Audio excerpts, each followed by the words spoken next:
Great.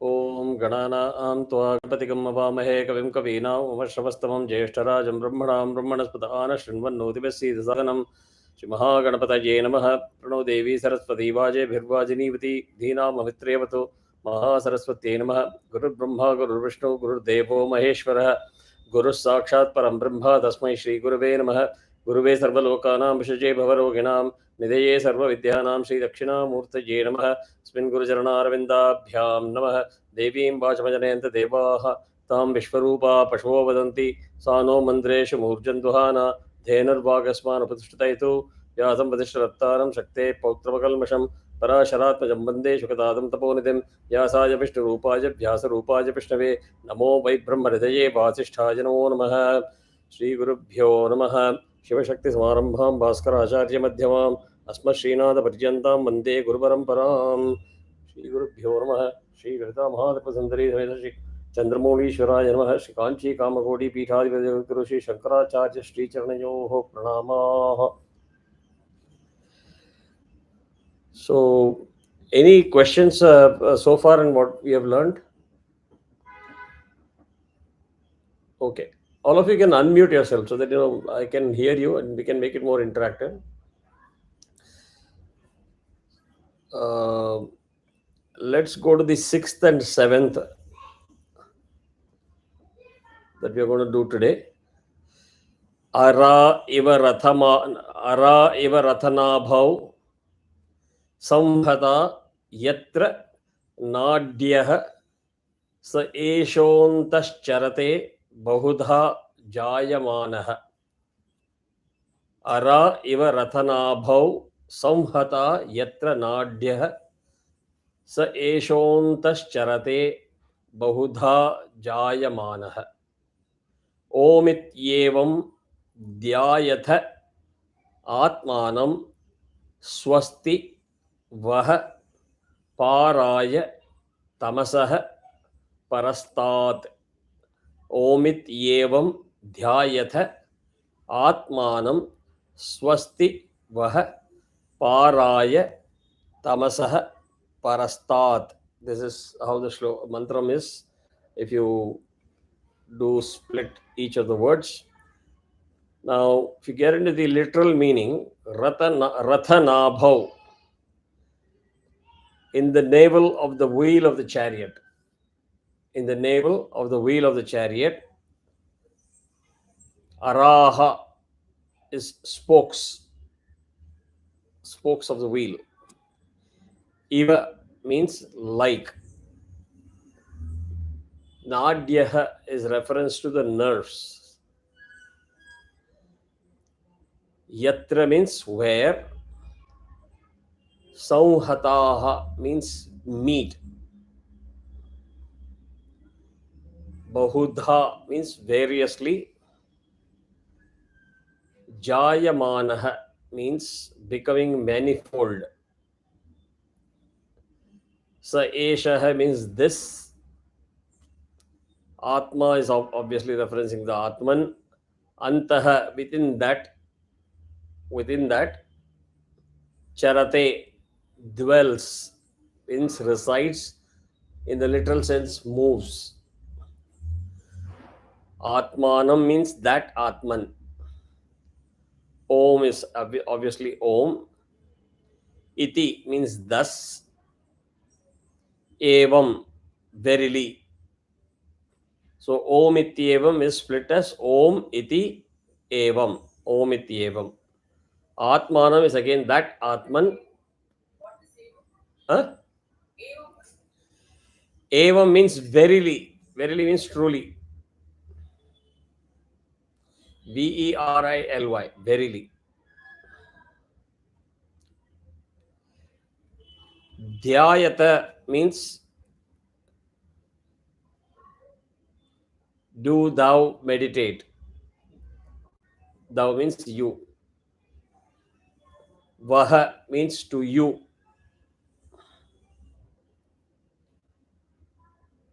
And the context is disciples. Because remember, the conversation is between sage Angiras and Shaunaka. Tamasaha, of the darkness. Parastat, beyond. Parastat means beyond. Paraya means for the other side. Swasti, Godspeed, or maybe well, may it be well. Once again, Rathanabhav in the navel of the wheel of the chariot. Araha means spokes. Iva means like. Nadyaha means the nerves. Yatra means where. Samhataha means meet. Bahudha variously. Jayamanaha becoming manifold. Sa eshaha this. Atma the Atman. Antaha within that. Charate dwells or literally moves. Atmanam that Atman. Om is Om. Iti is thus. Evam means verily. Dhyayatha means do thou meditate. Vaha means to you, disciples. Samasaha, tamasaha means of the darkness. Parastat, beyond. Paraya, for the other side. And swasti means Godspeed. May it be well. So if we summarize this, it says, He lives there within. He means Atman. In manifold ways, where all the nerves meet like spokes in the navel. Is there any learning here? Something new? The reason I'm saying this is because you always have questions, but it is important that when you get some answers, clear answers to the questions, you pause and take note of it. Otherwise, the learning is incomplete. Learning is incomplete. The chakras Huh? with the wheel and the spokes represent the chakras. No, that is one part that is obvious, but there is one very crystal clear answer provided here at this moment to a question that is always not so obvious or not so clear to laymen like us. Please understand what it says. Where all the nerves meet like spokes in the navel. So clearly it says the nerves meet or converge on the navel.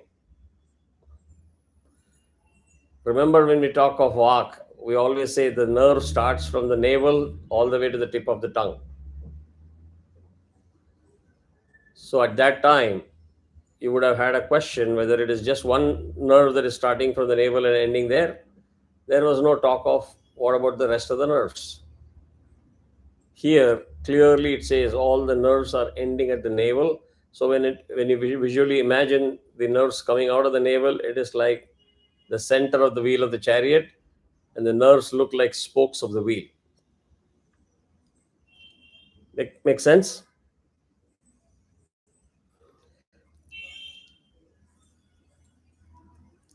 And it says, do you meditate upon that Atman as Om? So the recommendation if you don't do it, please do. Meditate on that Atman where you visually imagine that the nerves are ending at the navel. And Sage Shaunaka is wishing Godspeed to you in your journey beyond, across the darkness. The meaning is you're here today in total darkness because you don't have the knowledge. And when you do this meditation, when you follow all that he has been saying in all the mantras so far, the disciple is expected to experience, realize the Atman. not experience. Realize the Atman. Right? So, another question clearly answered. Okay, great. Nerves are converging at the navel. What do we do with that? The answer is clear. Meditate on Om.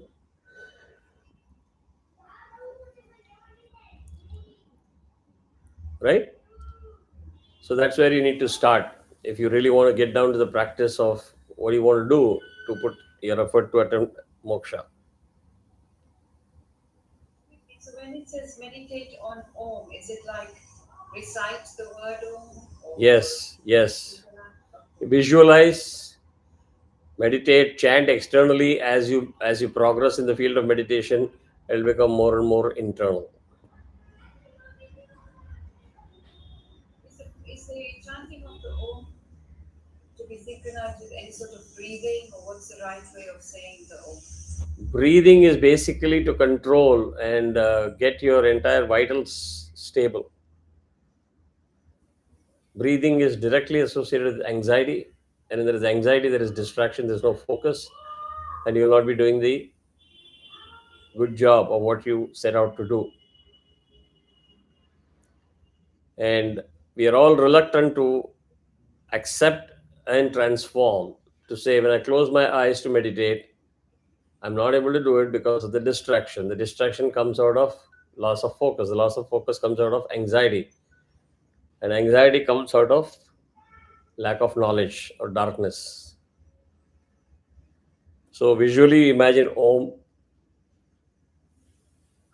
You keep chanting Om. You close your eyes. You try to focus. Cut yourself off of any other thought during the process. And we all know it is not easy, but you have to keep attempting it until you get it. It is just like learning a bicycle or a car to drive. But once you get it, huh? Correct way of chanting Om. Oh.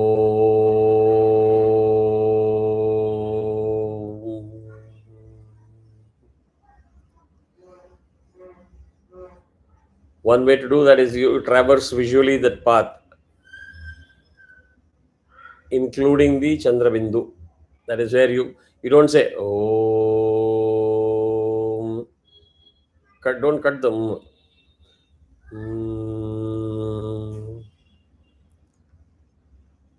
Yeah. So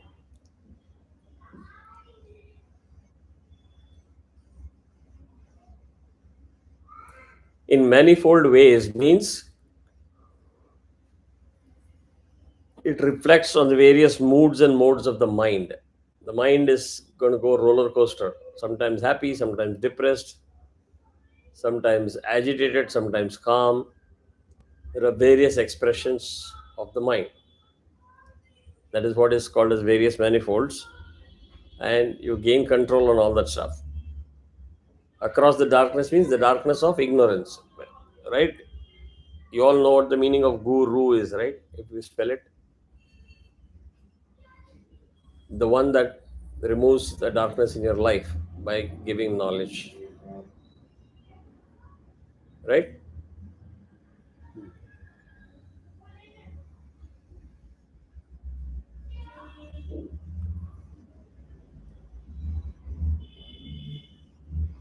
So the Shruti makes it very clear here where and how the Atman should be meditated upon. So that question should not arise going forward.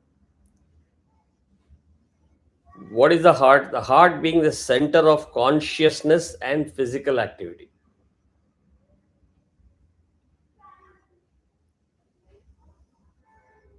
In the awakened state, what are the four states? Waking, dream, deep sleep, and Surya.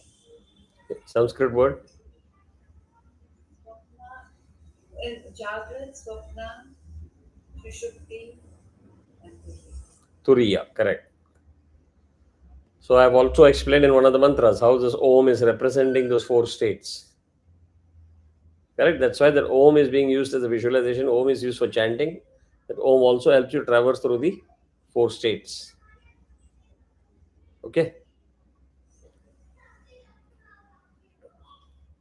So the heart is deemed as the best place of meditation on the Atman to start with. And the mind needs a concrete object in order to keep its focus. So Om as a topic can be seen. Either you can construct a Om, or you can put a picture of Om, or you can just blindly visualize an Om and do what you're doing. It all depends on your maturity level in the field of meditation and concentration. Right?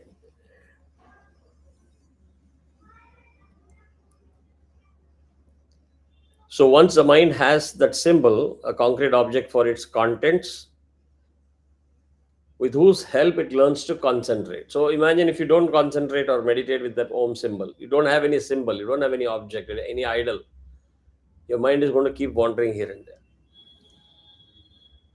So the Om is going to stabilize in getting your mind to focus on one thing. Right?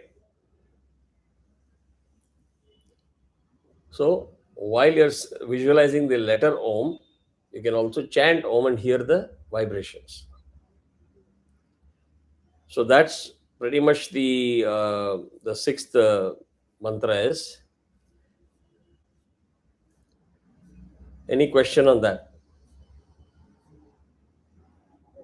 For chanting, you said that first start with more vocal and then internal.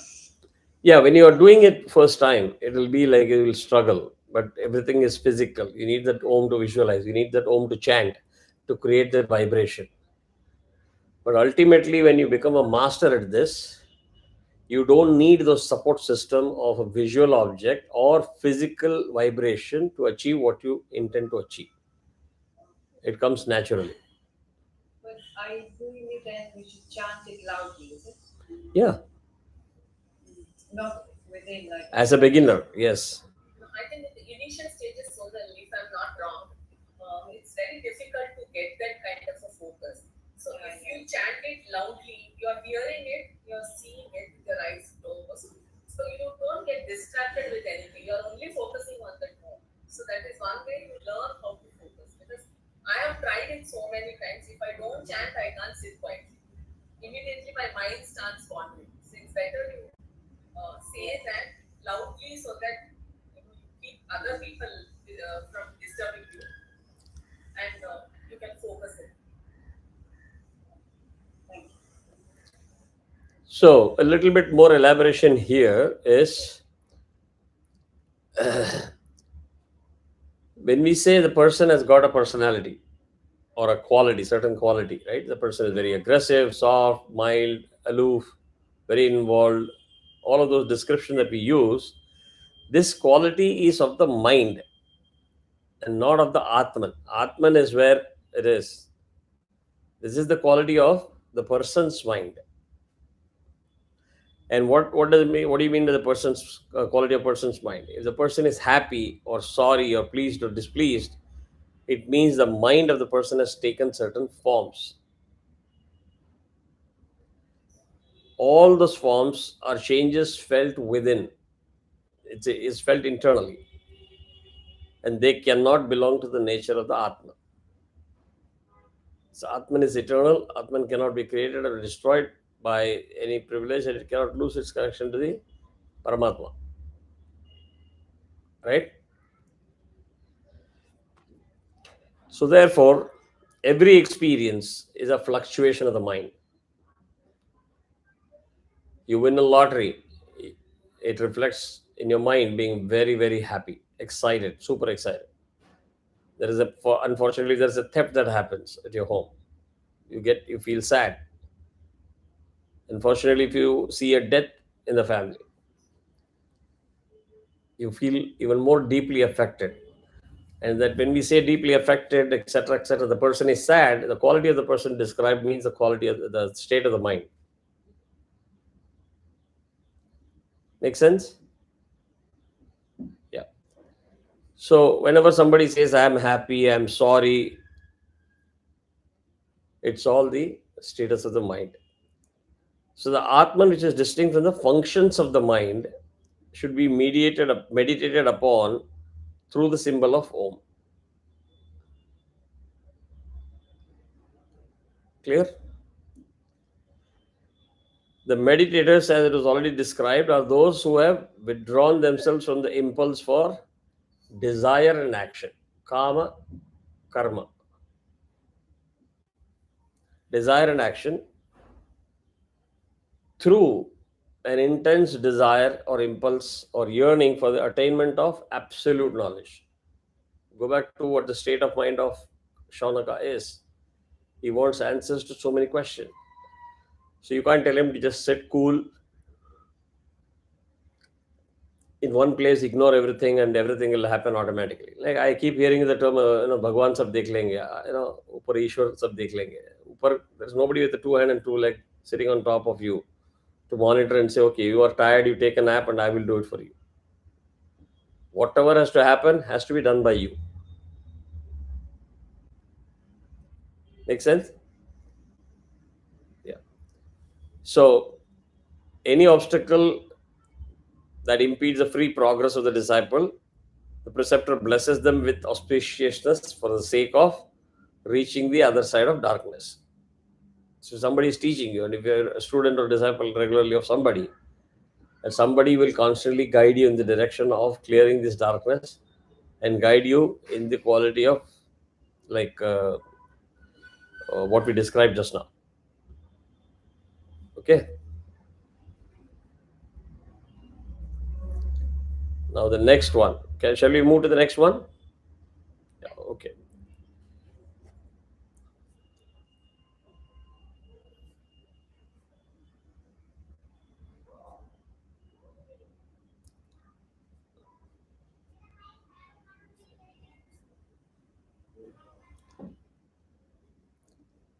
Seventh one is Manomayah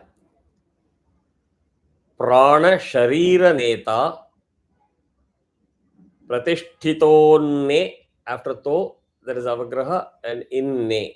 Pratishthitonne Hrudayam Sannidhaya. Manomayah Prana Sharira Neta Pratishthitonne Hrudayam Sannidhaya. Tadavijnanena paripashyanti dhira ananda rupamamritam yad vibhati. Tad vijnanena paripashyanti dhira ananda rupamamritam yad vibhati.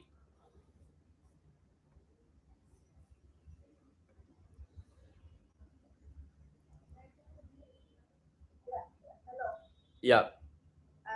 In the R of the sixth Kaprama, after that there are two other lines. Yat sarvajnaha sarvavid yasyesha. Yeah.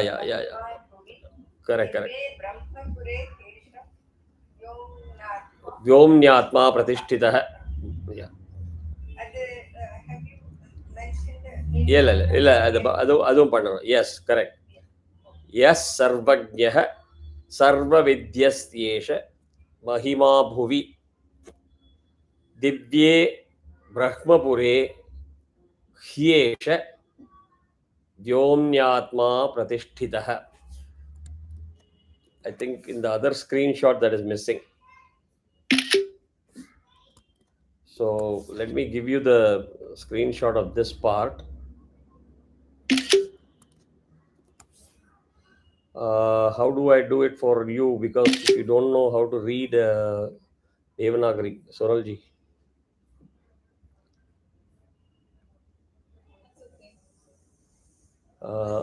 I will keep saying it here. You can probably take notes. Is that okay? Yes. Let me put it in the group for Usha and. I'll send one. It has in Sanskrit and English. Is that okay for some? Yeah, sure. Yeah, I'll send it. This was there in the screenshot shared by you. But Manomaya, that one, I only have the Sanskrit version. I don't have the English version. Probably that is the 8th. இல்லை seventh தான். It's seventh one is a little longer. Oh, okay. Yeah. Okay. So the English translation of that 7th, that Manomaya is not. Yeah. So I have given the Sanskrit version of the total script, What is this Sanskrit version? and I think Radha is sending to.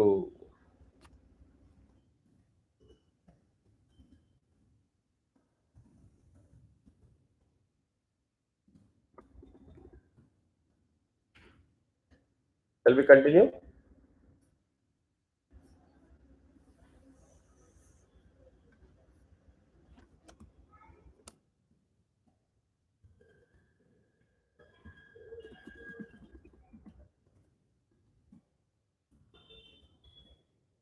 I sent it.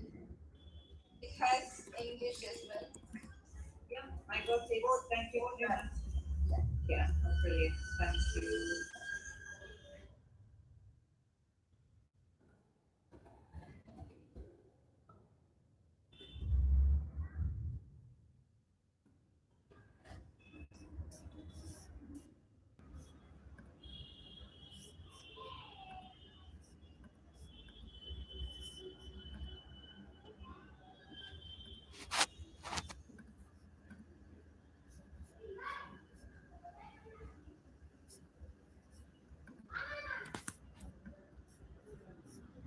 Shall we continue? Yes, please. Okay, super. So once again, Yah Sarvajnah Sarvavidyasesha Mahima Bhuvi Divye Brahmapure Hyesha Vyomnyatma Pratishtitah Manomayah Pranasharira Neta Pratishtitone Hridayam Sannidhaya Tad Vijnanena Paripashyanti Dhira Ananda Rupamamrutam Yad Vibhati. So let us go word by word. Yah means who. Sarvajnah is referencing to the omniscient nature. Omniscient. Sarvavit. Vit always means knowing. So Sarvavit means all knowing. Bhuvi, in this world. Yasya means whose. Whose. Esha, we have already seen that Esha means this. Mahima is glory. Esha, again this. Atma is Atman. Divye, in the effulgent. Effulgent means glowing, right? In the effulgent. Brahmapure, the city of Brahman. Vyomni, in the sky. Pratishtitah, seated. Manomayah, of the form. Sorry? Of the form of mind. Manomayah.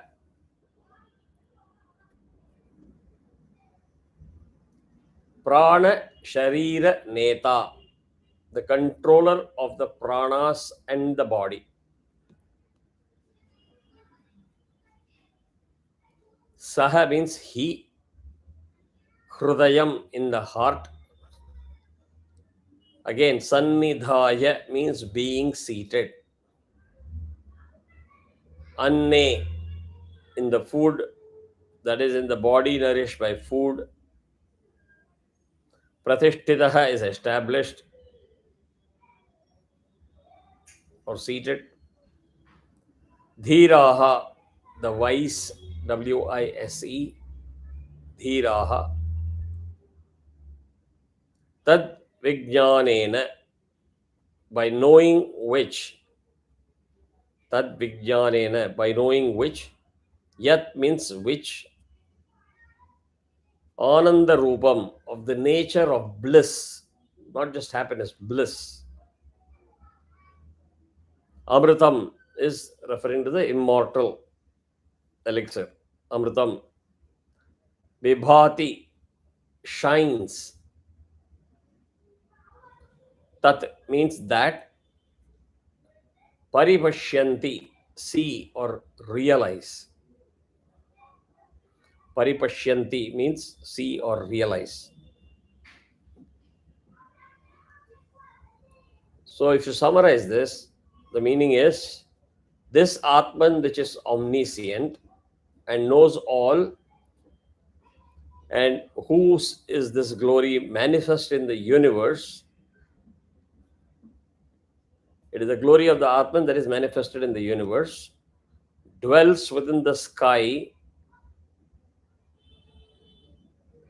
of the effulgent city of Brahman. Once again, the Atman who is omniscient and knows all, and whose is this glory manifest in the universe, dwells within the sky of the effulgent city of Brahman.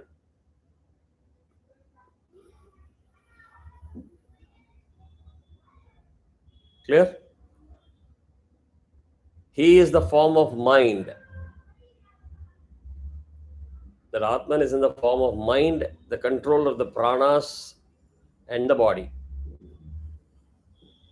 He dwells in the body, having seated in the heart. So you know where the nerves are, you know what happens in the Jagrut state, where the consciousness is, you know what is Om, you know the 4 states of consciousness, you know how to chant Om, visualize Om, everything, right? So now when they say the heart is the center of the heart is where the consciousness is, by his knowledge, the wise realize what shines as the blissful immortality.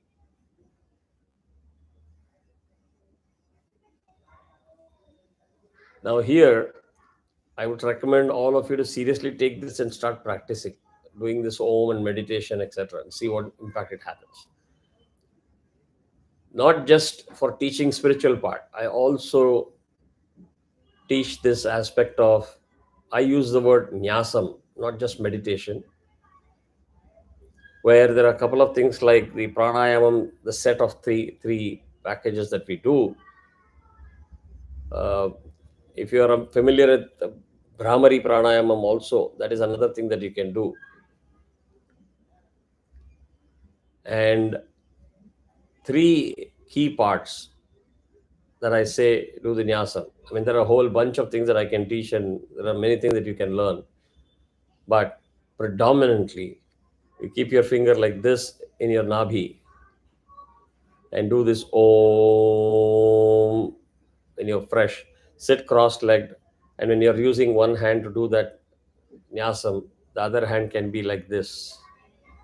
Until you see the hand.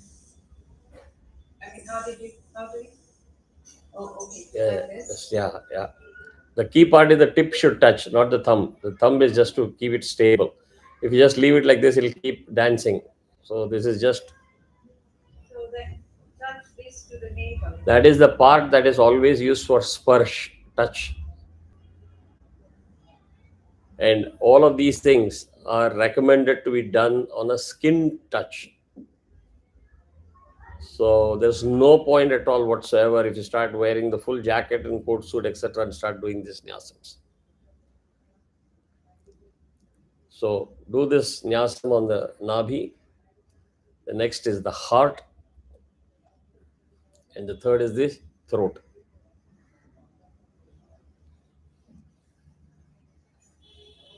And you see what happens.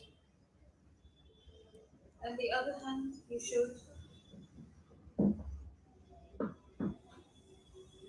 On the knee, when you're sitting cross-legged. This hand is straight like this, not bent, pushed behind, straight.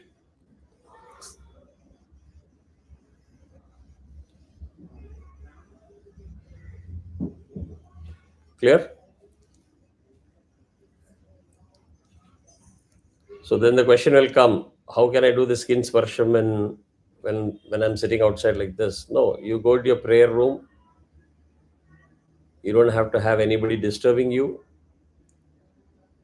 It will help you focus. It will help you do all the meditation, etc., that you need to do. And you can also get all the privacy that you need.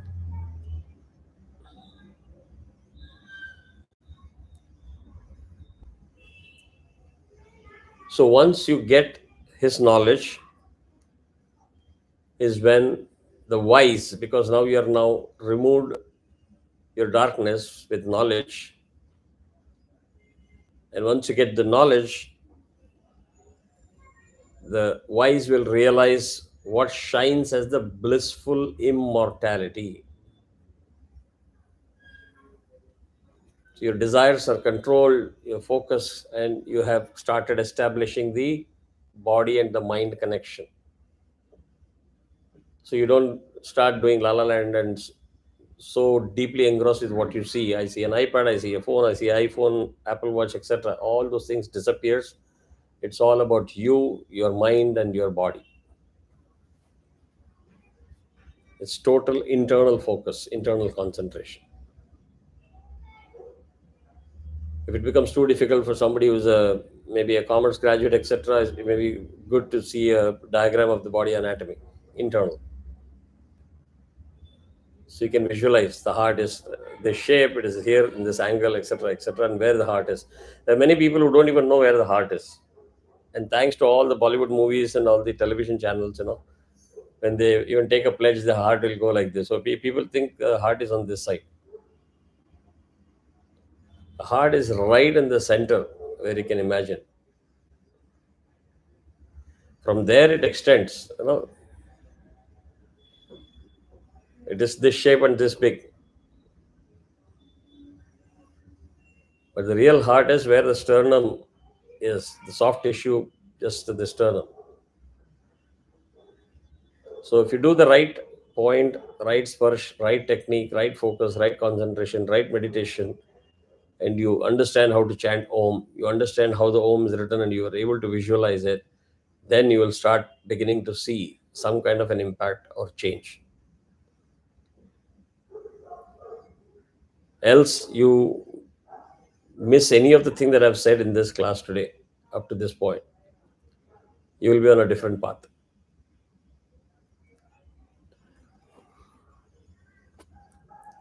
So blissful immortality is that ultimate moksha. It's not just happiness, bliss. Bliss, as I told you, any one of you remember what are the sources of being bliss? An analogous state.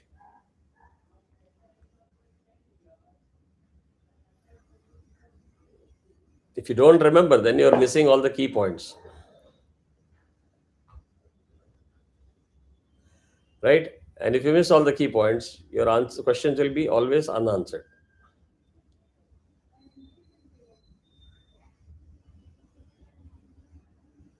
When you are smiling now, are you in a state of bliss or are you happy?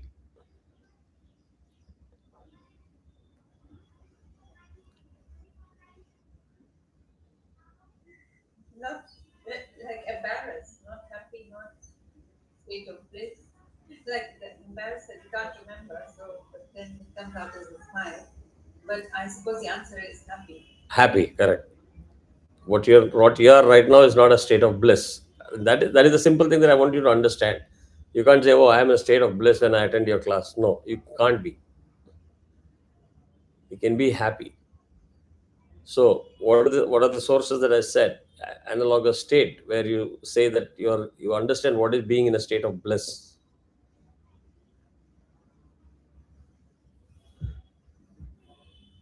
Radha or Usha? Okay, I will repeat it. At least two most popular thing, which is easy to relate. First and the foremost, if you are inebriated, if you consume alcohol, if you speak to somebody that consumes excess alcohol beyond the capacity, I mean, there are people who have different capacities depending on their mental state, their stamina, their experience, etc.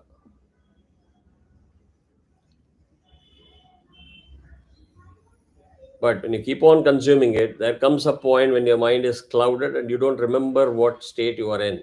It's complete bliss. To a normal person who is sitting by the side, you will see that the person is behaving, walking, talking, doing everything like what we do. There will be only one remarkable difference that you will find. There will be no sort of a cohesion or clarity in that speech. You can't find logic, you can't find meaning, you can't find many things which a person in the normal state would find. You understand what I'm saying now? So it may be a bad example for some, but think of that you are in the Jagrat when you start drinking. You are in the Sushupti when you are literally getting close to high or Swapna. You are in the Sushupti as you get deeper and deeper. And you are in literal bliss, which means oblivious to what is happening around you and what you're doing, which is very similar to what the Turiya state is.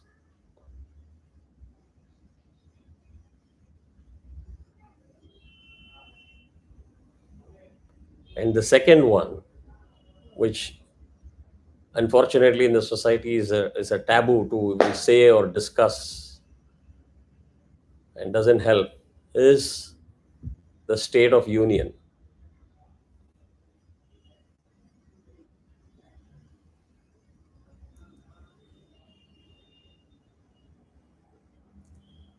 When there is a sexual intercourse, you have the whole process that you follow, you have the whole stages and steps that you are well aware of, and there is a moment of bliss. And the reason why I'm saying this is when you get into the whole concept of Shivling, the Linga and Yoni, it is nothing but what we are all aware of or experienced, and we know very well, but prefer not to discuss. And now take it to one level where I said, whatever has happened as a process of evolution of the cosmos is exactly the same process that we follow as humans.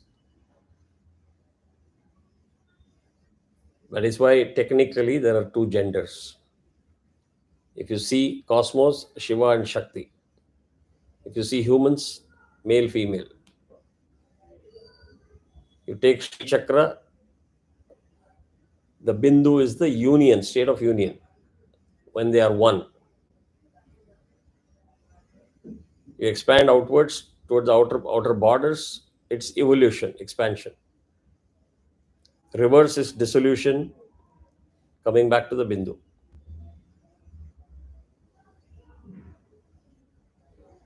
And this whole process of evolution, cosmic evolution that you talk about, comes through something called spandana.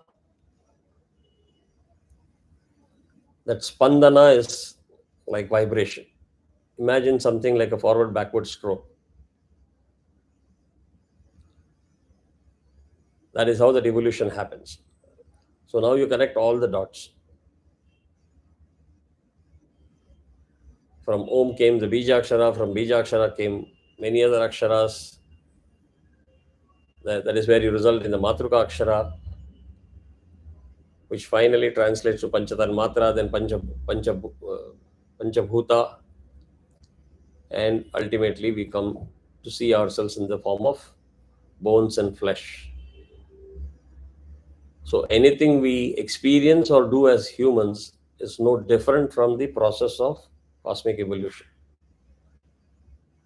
So that is why both are connected. Got it? So omniscient and knows all means he being the reality of all life and existence. Yes, we have time and again we have learned from the previous mantra. There is nothing before the Atman. Atman is the ultimate and permanent truth or realization. You have to realize that that's the eternal truth. Rest everything has a shelf life, including you and I. So there is nothing before the Atman. There is not everything else is coming in. If you have forgotten, go back to the videos where we talked about Hiranyagarbha, Ishvara. Everything will fall in place. So he being the reality of all life and existence and seated within the consciousness of all. Seated within the consciousness of all. Consciousness is again the heart. The nerves, navel. All the nerves will look like spoke of the wheel of the chariot. So start putting all this fill in the blanks. You're getting answers to most of your questions that you've been having all your life.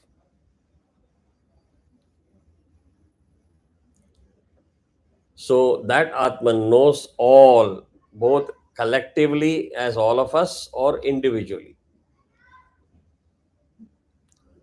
Glory manifests in the universe in the forms of law, LAW, beauty, and power or energy. So this universe itself is the expression of his glory or power. In common man's language, we say, na, you have a tsunami or an earthquake or thunder and lightning. It's the expression of God, right? Nature's fury, very common term that we all know. So that's what it is. It's as much as fury, it's also the glory and the expression of the power. Dwells as Brahman. The lotus of the heart is usually called Brahmapuram or the city of Brahman. If you remember all the chakras I said, imagine they are like lotus petals. While doing nyasam in the form of those petals, we will go around the heart, around the nabhi, around the muladhara and all those chakras. But visualization wise, it has to be like this is your spine. Ida, Pingla, Sushumna Nadi, and so Sushumna goes through the center. Ida and Pingla are coiled around the spine. The chakras are like this, if you can see. Chakras are not some physical leaves. Imagine they are energy centers where you can see in the form of lotus petals. And in our system, there is nothing called nerves as what you identified in biology. So when you say nerves, physically, you imagine there is a thread-like thing or a blood vessel going from one point to another point. Correct? Instead, correct yourself by saying Nadi is imaginary visualization or a pathway of energy. So when you look at the Nadi Jyotiam and Nadi Vidya, acupuncture, acupressure, everything is fundamentally established on the principle of energy centers, energy pathways, and movement of energy.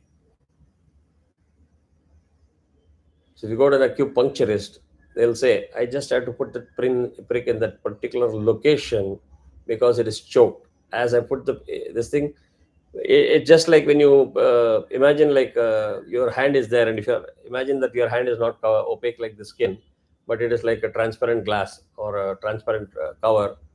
You put a pin here. What you see, every blood comes to the rushes to that spot where the prick is. So it's a very similar principle. Using the pin, they attract all the powerful positive energy to come to that point where the choke is, and it clears the choke. So imagine we live in this world, and there's a world of ethical pharmacy that comes in and says, oh no, I don't recognize any of these things. I just see the blood vessels. I need to see the blood. I need to see the vessel. For me, it's all physical based on the five senses. And all I know is just to pump chemicals through that. We live in two different worlds.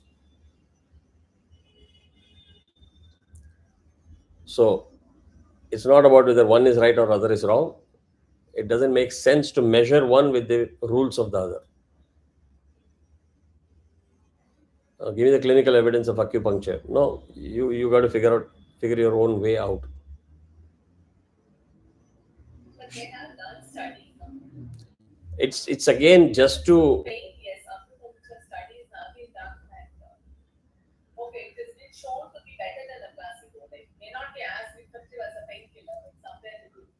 Yeah, but I will tell you one thing, whether you pump chemicals in the body or you push pricks or pin, ultimately when somebody says, tell me what was before and what is after, pain is ultimately a perception. It's not a physical object or a physical identifiable tangible thing in the body. So it's perception. And I'm not stating some weird ideas here. If you're an expert in clinical trials, and if you're a person who's been involved in clinical study analysis, you will find many respondents who've been given a placebo will say, after I took that particular medicine, I'm all good now. My cancer is gone. How do you explain that? It is again perception. So, the lotus of the heart is usually called Brahmapuram or the city of Brahman, and effulgent. Whenever you talk of Brahman, you remember again the path of moksha. You'll go through the forest, then you'll see lights equal to 1,000 suns. That is what is called at the brightness of the effulgence that keep getting referenced again and again.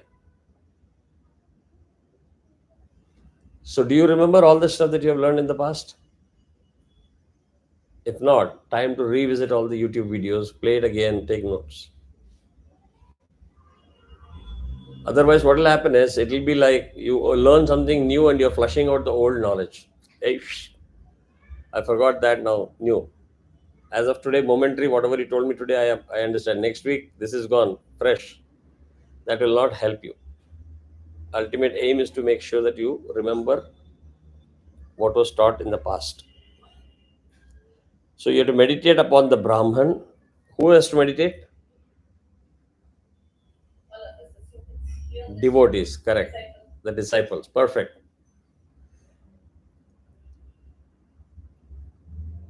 And imagine that.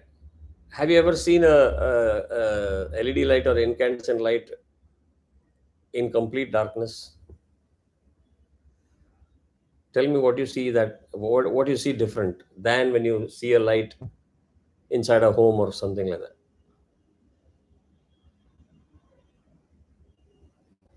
See how many things we miss noting or recognizing.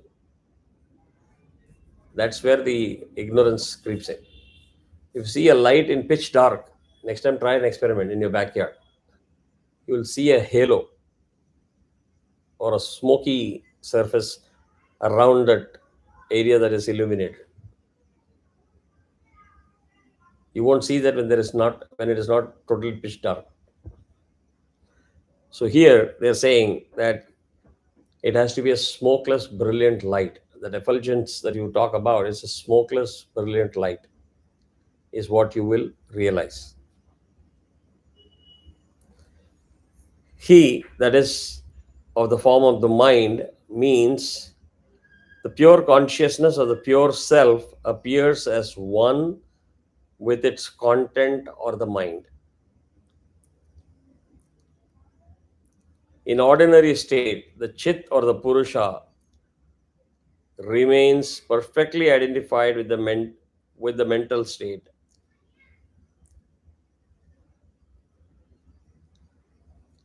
which is nothing but what I explained in saying the quality of a person is nothing but the state of the mind or the quality of the mind at that point. Whether you're feeling happy, sad, depressed, or excited or blissed. He dwells in the heart, that is, through his real place of expression and realization is the heart. This is talking about the Atman. His presence is felt all over the body. We have again talked about the various types of pranas and how through all the pranas, all parts of your body is covered. If I ask again, do you remember all the various types of pranas? You'll smile. You'll not be blissed, but you'll be happy, but you'll be smiling. So it's okay if you don't remember. Go back to the YouTube videos, revise and catch up. And only if you remember the previous class's answers, you'll be able to connect the dots of the subsequent class discussion.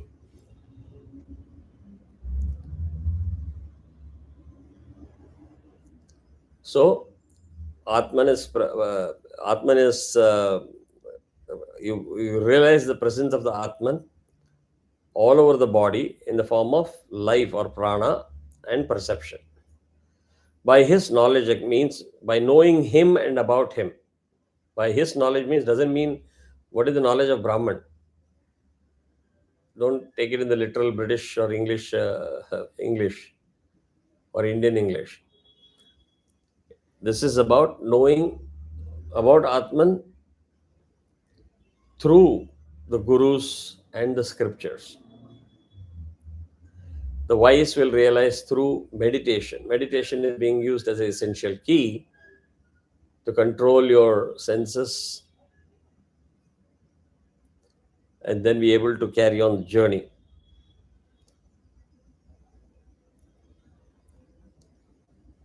So you will realize the eternal, which means it is permanent. Immortal means it cannot perish, and very blissful, like absolutely in that elevated state of Atman. So when you talk of being in the blissful state, I'm again giving that analogy of the two examples that I gave. Assuming the person doesn't know what he's talking and what he's doing, or it can be she also today. It doesn't have to be he all the time. There are many women who drink and drink excessively. So in that blissful state, for us it will be like normal conversations, normal actions. But if you ask them, they wouldn't even be aware of the existence of all of us or the environment. That means they are totally disconnected. So that is the reference to saying you need to be completely cut off from your bondages of desires and action. And I want to go and buy iPhone 15 which is launched, or I want to watch a movie, Talaiva, or whatever it is. All those bondages are gone. Or I want to watch the match in IPL, skip the class and go there. Those kind of addictions or attractions or bondages, you will have to come out of it.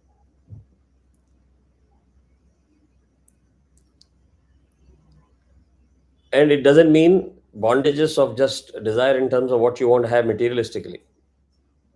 Bondages even can happen through miseries of life. You had a bad experience, you lost money in share market, or something bad happened in your life. You keep on getting stuck with it forever without processing it. I want to spend 30 seconds on this. Please pay attention very carefully and develop the courage to introspect. How many of you have ever put in an exercise in a scientific way by yourself or taking external professional help to understand how much of stress and trauma you have endured in your life so far, and what is the impact of that in your life, in your state of mind? And how many of you have dared to process it or heal from that stress or trauma, when you know that stress and trauma is internally consuming you? So it can be at the individual level for the person, or it can be between people in the family or in the friends and community or neighborhood. It can be in any form and shape. A very stupid layman's example could be you engage in a WhatsApp group chat and you get carried away by saying blah, blah, blah, blah, blah, back and forth. It's not worth it. It is toxic. So please do this evaluation and take an honest assessment and learn to accept and reconcile with the state of mind. There need not be any shame in saying, yes, I am traumatized. Yes, I am not able to perform to the full potential. I need to act on it, sort out. It is not just the physical challenges. And I can't see, I have diabetes, my hands are trembling, my knee is paining. You just don't pay attention to the physical aspects of it. You need to take the mental aspects of it even more seriously.